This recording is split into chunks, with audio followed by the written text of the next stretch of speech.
अर्जुन दिन भर भटकता है। पेड़ ढूंढता है लेकिन कुछ हाथ नहीं लगता है।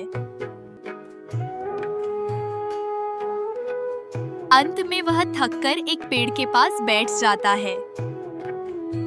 हे भगवान, आज तो एक भी लकड़ी लायक पेड़ नहीं मिला।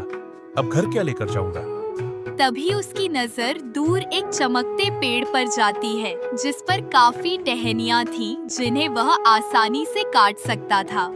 अरे, वो पेड़ तो बहुत घना और मजबूत लग रहा है। चलो, उसी को काटता हूँ। जैसे ही वह टहनियों को काटने के लिए अपनी कुल्हनी उठाता है। रुको अर्जुन, मुझे मत काटो। अगर तुम मुझे नहीं काटोगे तो मैं तुम्हारा जीवन बदल सकता हूँ। जीवन बदल दोगे? लकड़ियां काटना ही मेरा काम है। अगर मैं आज लकड़ियां नहीं काटा तो कल मैं क्या बेचकर अपना गुजारा करूंगा? कल सुबह फिर आना, तुम्हें खुद ब खुद जवाब मिल जाएगा। अगली सुबह अर्जुन फिर आता है और पेड़ पर इतने सारे फल देखकर वह चकित हो जाता है। बताओ, तुमने कहा था कि कल आना। तुम मेरा जीवन कैसे बदलोगे? तुम्हें मेरे ऊपर लगे जो फल दिखाई दे रहे हैं वो बहुत ही स्वादिष्ट और मीठे हैं। तुम इन फलों को बेचकर अपना जीवन बदल सकते हो। अर्जुन पेड़ से सभी फलों को तोड़ लेता है और एक टोकरी में इकट्ठा कर लेता है और वह टोकरी लेकर फल बेचने के लिए बाजार की तरफ चल देता है। फल ले लो, फल, स्वादिष्ट और मीठे फल। आपने अपने फल का क्या मूल्य निर्धारित किया है? एक फल एक सोने के सिक्के के बराबर। एक सोने के सिक्के के बराबर? नहीं नहीं, ये कुछ ज्यादा ही महंगा लग रहा है। इन फलों का स्वाद इतना मीठा है कि लोग तो इसे 2-3 सिक्के देकर भी ले जाते हैं। ठीक है, ये लो कुछ सिक्के और मुझे कुछ फल दे दो। मुझे भी दे दो। आज अर्जुन को लकड़ियों से ज्यादा फल बेचकर सिक्के मिले। वह खुशी खुशी अपने घर आया। अब अर्जुन रोज उस पेड़ के पास जाता, फल तोड़ता और उसे बाजार में बेचता। इस तरह उसे काफी मुनाफा होने लगा। कुछ दिन बाद अर्जुन के मन में शक पैदा होता है। हर दिन ये पेड़ खुद ब खुद फल कैसे देता है? कुछ तो रहस्य है। आज रात देखूंगा। फलों का रहस्य जानने के लिए अर्जुन पेड़ के पास छिप जाता है। जैसे ही मध्य रात्रि होती है, पेड़ अचानक एक राजकुमार के रूप में बदल गया। वह बैठकर अपने आप को कोस रहा था। उसकी एक गलत के कारण वह कैसे पेड़ बन गया। हे भगवान, आपने मुझे क्या से क्या बना दिया। एक जीवित पेड़। अगर फल न दूं तो मुझे कोई काट देगा। कौन मेरी सच्चाई पर विश्वास करेगा? कौन मेरी मदद करेगा? इतना सुनकर अर्जुन चकित हो गया और मन ही मन राजकुमार को श्राप से मुक्त करवाने का निश्चय किया। अगली सुबह अर्जुन फिर पेड़ के पास आता है। आओ अर्जुन, आज फल नहीं तोड़ोगे? नहीं राजकुमार, अब और नहीं। मैं जान चुका हूँ कि तुम कोई आम पेड़ नहीं हो। मुझे अपनी सच्चाई बताओ कि आखिर कैसे तुम एक राजकुमार से पेड़ बन गए। पेड़ अपनी कहानी बताना शुरू करता है। ये उस समय की बात है। राजन, हमारे जीवन में सब कुछ है, पर इस महल की गोद सूनी है। क्या ईश्वर ने हमें संतान के लिए योग्य नहीं समझा? कभी कभी लगता है जैसे राजगद्दी का कोई वारिस ही नहीं होगा, पर मन नहीं मानता। तभी सेनापति का प्रवेश होता है। राजा और रानी को इस प्रकार चिंतित देखकर सेनापति कहता है, महाराज, पास के जंगल में एक सिद्ध तपस्वी बाबा तप में लीन रहते हैं। कहते हैं उन्होंने कई घरों की झोली भर दी है। यदि आपकी अनुमति हो तो आज ही चलेंगे। यदि कोई आशा की लौ है तो बुझने नहीं देंगे।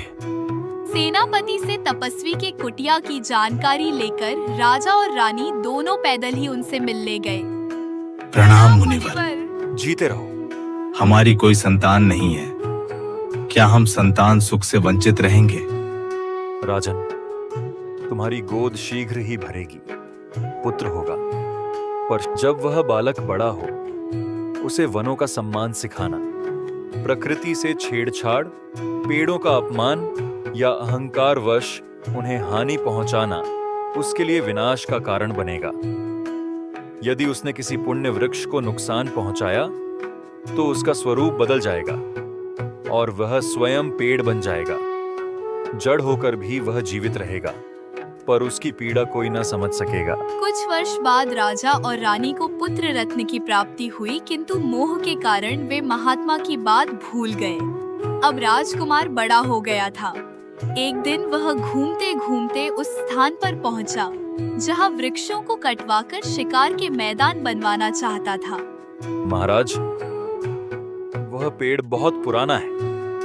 कहते हैं वह तपस्वियों का स्थान रहा है। क्यों बेकार की बातें करते हो? जंगल के पुराने पेड़ों को काटना जरूरी है। हम नए शिकार मैदान बनाएंगे। महाराज, वह तपस्वियों का स्थान। तपस्वी हो या देवता, मैं राजकुमार हूँ। मेरी इच्छा सर्वोपरि है। जैसे ही राजकुमार वृक्ष पे वार किया, तभी अचानक आकाशवाणी हुई।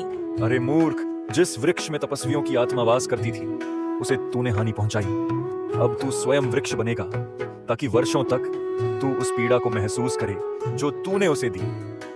प्रकृति कोई जमीन का टुकड़ा नहीं, वह जीवन है। तूने जीवन का अपमान किया है। अब यही तेरा भाग्य होगा। जब तक कोई तेरे अंतर्मन को ना देखे, तू यूं ही खड़ा रहेगा। राजकुमार वृक्ष के रूप में बदल चुका था। राजा और रानी ने दोबारा उस महात्मा को अपनी सारी कहानी बताई और अपनी भूल के लिए क्षमा मांगी। लेकिन महात्मा ने उन्हें ये कहकर समझाया कि मैंने तुमको पहले ही समझाया था, अब कुछ नहीं हो सकता। अब उसको अपने कर्मों का फल भुगतना ही पड़ेगा। तभी से मैं एक वृक्ष बनकर अपना जीवन व्यतीत कर रहा हूँ। हे भगवान, मैंने भी आज तक सिर्फ पेड़ों को काटा है। जाने अनजाने में मुझसे भी बहुत बड़ी गलती हुई है। मैं भी आज के बाद कोई पेड़ नहीं काटूंगा और प्रायश्चित के लिए बहुत सारे नए पेड़ लगाऊंगा। तुमने आज तक बहुत कष्ट सहा है और मैंने भी तुम्हें बहुत दुख दिया है। अब मैं तुम्हें इस हाल में नहीं छोड़ सकता। बताओ, इस श्राप का क्या उपाय है? ये तो केवल वही महात्मा ही बता सकते हैं जिनके आशीर्वाद से मेरा जन्म हुआ था। अर्जुन ने ठान ही लिया था कि मैं राजकुमार को मुक्त करवा के ही मानूंगा। उसने गांव के लोगों से उस साधु बाबा के कुटिया की जानकारी ली और साधु बाबा से मिलने चल दिया। साधु बाबा की कुटिया पर पहुंच उसने साधु बाबा को प्रणाम किया और वृक्ष रूपी राजकुमार का श्राप मुक्त करने की याचना की। ठीक है, अब मुझे खुद वहां जाना होगा। फिर साधु बाबा उसके साथ उस वृक्ष के पास गए। उन्होंने कुछ मंत्रों का उच्चारण किया और वृक्ष को पुनः राजकुमार में बदल दिया। राजकुमार ने साधु बाबा को प्रणाम किया और अर्जुन से बोला, अर्जुन, तुमने मेरे जीवन को लौटाया है। चलो, अब मेरे साथ चलो। मैंने तुम्हारा जीवन बदलने का वचन दिया था। मैं अपना वचन पूरा करूंगा। अर्जुन को अपने साथ लेकर राजकुमार अपने महल की ओर चल दिया। जैसे ही वे महल में प्रवेश किए, राजकुमार को पुनः अपने वास्तविक रूप में वापस देखकर राजा बहुत प्रसन्न हुआ। विक्रम, तुम जिंदा हो? हाँ पिताजी, और यह अर्जुन ही है जिसने मुझे उस श्राप से मुक्त किया। अर्जुन, तुम्हारा ये उपकार मैं कभी नहीं भूल सकता। उसने अर्जुन के इस सहायता के पुरस्कार के रूप में एक बैलगाड़ी सोने के सिक्के दान किए। अर्जुन भी अब बहुत खुश हो गया था। सच में अब उसका जीवन बदल गया। कहानी की सीख: प्रकृति के साथ संतुलन और सम्मान का व्यवहार करना ही सच्चा मानव धर्म है। यह कहानी हमें यह सिखाती है कि पेड़ पौधे सिर्फ लकड़ी या फल देने के साधन नहीं, बल्कि जीवन का आधार है। जो व्यक्ति प्रकृति को हानि पहुंचाता है, वह अंततः खुद ही पीड़ित होता है। पश्चाताप और सही दिशा में किया गया परिवर्तन न केवल हमारी गलती सुधार सकता है, बल्कि दूसरों के जीवन को भी बचा सकता है।